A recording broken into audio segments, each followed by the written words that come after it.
For a look at how the year ended in the Pro Stock motorcycle class, let's send it down to FTTV statman Lewis Bloom, who is standing by with the 2010 NHRA Pro Stock Motorcycle Year in Review.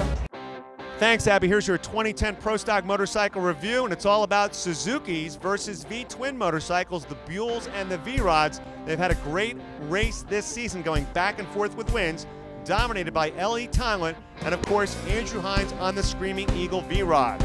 Some of the highlights of the 2010 season, well, it's all about the kid. 20 years old, he came out, he won Chicago and the U.S. Nationals, but the big one, of course, the championship.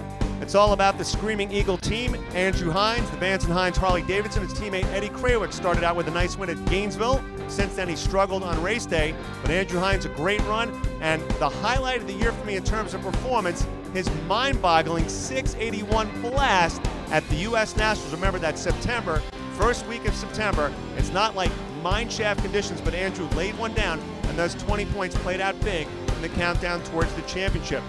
Other nice surprises in 2010 was the fact that Karen Stouffer started out really strong with the Geico bike, setting the national record at Gainesville at a 684.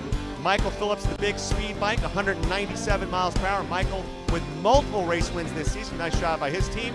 And how about the year for Jim Underdahl? Jim has been to a final round this season and became a player. I look for big things for young Jim next season in Pro Stock Motorcycle. And how about Matt Smith, the former champion on the Awanabe bike, had that big win racing 4-wide at Z-Max Dragway back in the spring. A couple wins this year for Matt Smith.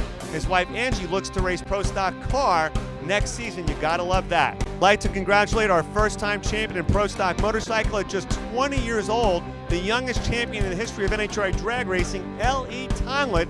Consider the fact they were thinking about not running the tour after Brainerd. They came back, they got a sponsorship from Kenny Koretsky, and they went all the way in the 2010 season, the first Suzuki championship in years, the last one to Gino Scali in 2003. What a great season. I love the bikes. They'll be back at Gainesville, and there'll be lots of them. Want to see more Full Throttle TV? Check us out online anytime at NHRA.com.